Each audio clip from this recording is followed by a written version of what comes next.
ఈ కుదించుకోవడం వల్ల ఉపాధ్యాయులు కూడా కుదించుకుపోతున్నారు. రాను రాను ఈ వ్యవస్థ కూడా తగ్గిపోతున్నారు.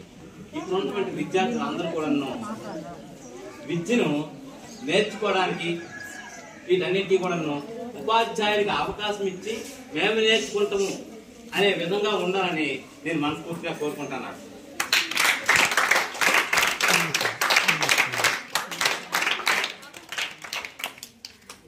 ఈ 34 సంవత్సరాల్లో నేను మొట్టమొదట సీతారామ మండలం జాన్వన్ వర్ష యూపీ స్కూల్లో పనిచేశాను. అక్కడ 2 సంవత్సరాలు అయిపోయిన తర్వాత రెగ్యులర్ 1992లో బంజిపేట మండలం వస్తూ గంగాడ పాఠశాలలో నేను పనిచేయడం జరిగింది 6 సంవత్సరాలు. అక్కడ నుండి 2008-2009 సంవత్సరంలో ఈ బంజిపేట మండలంలో గౌరీపురం రావడం పోస్టు పోతే పెదపెంకి అనే గ్రామంలో వెళ్ళడం జరిగింది. పెదపెంకిలో 3 స్కూళ్ళు నెంబర్ 2కి వెళ్ళడం జరిగింది. అక్కడ నుండి అప్పుడు నేటివ్ మండలాలు ఇవ్వలేదు. ఆ నేటివ్ మండలాలు ఇవ్వకపోయేసరికి చాలా బాధపడే వాళ్ళం. ఈ రోజుల్లో ఈ రవాణా వ్యవస్థ ఉండేది కాదు, ఎక్కువగా అంతా గడ్డలు బురద అన్ని ఉంటే ఆ సైకిల్ నన్ను మోసేది, నేను ఆ సైకిల్ మోసేవాడిని. అలా ప్రతిరోజు కూడా పెదపెంకి నేను అప్ అండ్ డౌన్ చేశాను. ఇక్కడ నుండి రావుపల్లి నుండి ప్రతిరోజు చేస్తూ ఆ పెదపెంకి నుండి మళ్ళీ గౌరీపురమే వచ్చాను. సేమ్ ఎక్కడి నుండి అయితే వెళ్ళిపోయిన కుర్చీతో పాటు మళ్ళీ నా మీద ఉన్న గౌరవానికి అరసింగి ఫకీర్ నాయుడు అని సార్ తెలుసుంటదేమో, బంజిపేట మండలం వెళ్ళిపోయారు. అతనేమో నా గురించి ఒక సీనియర్ ఉపాధ్యాయుడు రిటైర్ అయిపోతున్నారు, మీరు నాకు ఈ ఉపాధ్యాయుడు కావాలని చెప్పేసి మరలా అప్పటికప్పుడు మామూలుగా ఏంటంటే మండల వ్యవస్థలో ఉన్న మండల తీసుకుని ఉండేవాళ్ళు అతనితో చెప్పించి బేత నాగేశ్వరరావు ఎంఈఓ గారు అతనితో చెప్పించి తిరిగి నాకు అదే పాఠశాలలో మళ్ళీ సహోపాధ్యాయుడిగా రప్పించుకున్నారు. ఆ ఊరిలో అయితేనేమి అంటే ఆ గ్రామంలో ఉన్న ప్రజలందరూ కూడాను మాకు ఈ మేషర్ కావాలా, అతను లెజెండ్, అతను మనం లెజెండ్ కాదు, నాకన్నా లెజెండ్ ఎంతో మంది ఉన్నారు బాగా చెప్పిన వాళ్ళు. అలాంటి ఉపాధ్యాయులు అరవింద్ ఫకీర్ నాయుడు అనేసి ఒక మేషర్ ఉండేవాళ్ళు. అతను నాకు ఈ మేషర్ కావాలంటే ఏటో అనుకున్నారు. అప్పుడు అతను తెప్పించుకొని మరలా ఆ గౌరీపురంలో పనిచేస్తూ అందరూ మనల్ని పొంది నేను ఇప్పటికి ఇంచుమించు 15 సంవత్సరాలు అవుతుందేమో, 15 సంవత్సరాలు అయిపోయింది. ఇప్పటికీ కూడా ఆ గ్రామం వెళ్తే ఎంతో పొగట్టుని కాదు, ఇప్పటికీ కూడా మీరు వస్తారేంటని అంటాను. నాది రిటైర్ అయిపోతుందని తెలియదు, మళ్ళీ 2 మేషారా అంటాను.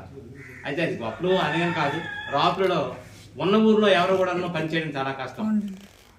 కృష్ణమూర్తి మేషర్ అన్నారు ఇందాక, మేము పనిచేసాము ఇద్దరం. డిపిపి స్కూల్ ఇప్పుడు ఉన్నది ఎస్సీ కాలనీలో, ఆ స్కూల్లో 8 సంవత్సరాలు నేను చేశాను.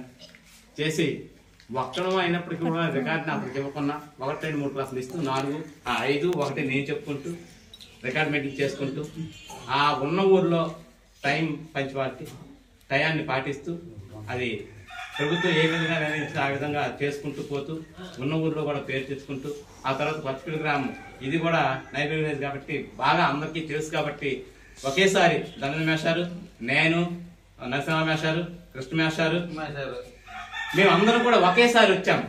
అది 1/8/2017 ఇక్కడ రావడం అయ్యింది. అప్పటి నుండి కూడాను అనేక మంది ముందు ప్రధానోపాధ్యాయులుగా పనిచేసిన వాళ్ళు ఉన్నారు. అప్పటికి నేను ఇప్పుడు ప్రధానోపాధ్యాయులుగా ఉన్నప్పటికీ ఆ తారతమ్యం మీకే తెలుసు. ఇవన్నీ కూడాను ఎలా చేశాము, ఏం చేస్తాను, స్టాఫ్ ఇప్పుడు కూడాను నాకు సహకరించారు, సహకరిస్తూనే ఉన్నారు. ఈ రోజు వరకు కూడాను. అయితే ఆఫీస్ వర్కులు కానీ ఏటైనా సరే మేషర్ ఉన్నారు, మేషర్ చూసుకునే వాళ్ళు. ఇక్కడ స్కూల్లో ఉన్నటువంటి పనులన్నీ కూడాను మేడం గారు, గవర్నర్ సారు, నరసింహ సారు వీళ్ళు అది నిర్వర్తించుకుంటూ ఒకప్పుడు కొత్త పిల్ల అంటే వెనక్కుండే పొజిషన్ని ఫస్ట్ స్థానంలో ఉంచానని నేను భావిస్తూ ఉన్నాను.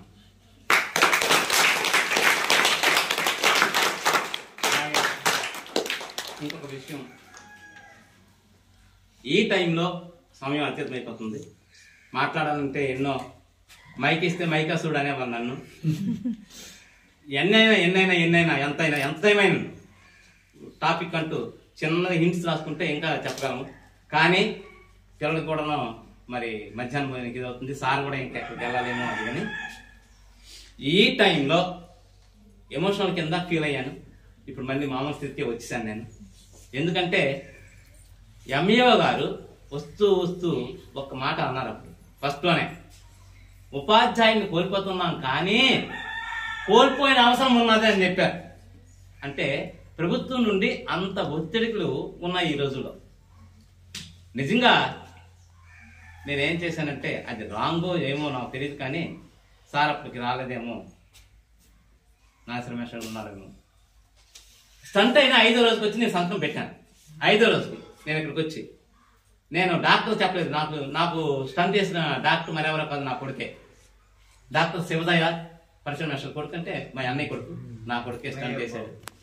అతనితోనే నేను స్టంట్ చేయించుకొని 5వ రోజున ఆ డాక్టర్ చెప్తే నువ్వు ఇప్పుడు ఎక్కడికి వెళ్తావేమో అంటాడేమని చెప్పేసి రాత్రి 6 గంటలు అక్కడ ప్రయాణం, అంటే కారు ఎక్కి చెప్పకున్నా మళ్ళీ ఉదయమే వచ్చేద్దామని అని చెప్పుకొని ఆ రాత్రి ప్రయాణం చేస్తూ స్లోగా వెళ్తా అని చెప్పేసి ఇక్కడికి వస్తూ ఆ ఉదయం వేసి నేను ఇక్కడికి ఆ రోజు కూడా 8:9కి వచ్చి మిగతా ఉపాధ్యాయులందరూ కూడా ఇప్పుడు ఎందుకు మీరు వస్తున్నారు, వద్దు మెడికల్ లీవ్ పెట్టండి, మీరు ఇక్కడ రావాల్సిన అవసరం లేదు, మేము చూసుకుంటాం, మీరు దీని గురించి మర్చిపోండి, ఒత్తిడిలో వద్దు అన్నారు. అయినప్పటికీ కూడా నాకు ఒకటి ఉన్నది, సమైక్య ఆంధ్ర సెలవులు ఇప్పటికి అయిపోయేవి. నాకు ఇప్పటికీ 6 సమైక్య ఆంధ్ర సెలవులు ఉన్నాయి.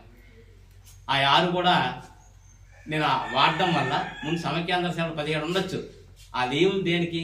నాకు ప్రతి సంవత్సరం 10 లీవులు ఉన్నాయి, మీ అందరికీ తెలుసు. స్టాఫ్ ప్రతి సంవత్సరం 6 లీవులు మిగిలిపోతూ ఉంటాయి. అది ఎందుకంటే నాకు బడే నా ఊబ.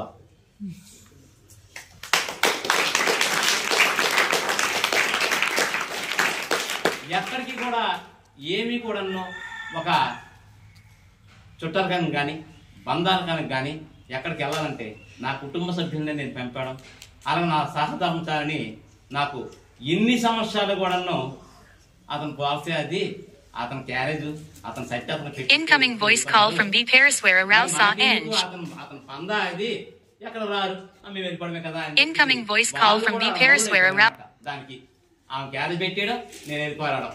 ఈ రోజు కూడాను అది గొప్ప అని కాదు, ఇప్పటికి కూడాను, ఈ రోజు కూడాను, ఈ డిసెంబర్ నెల వరకు కూడాను నాకు ఎప్పటికీ ఒక 6 సమైక్యాంధ్ర సెలవులు, సీఎంలో ఒక 3,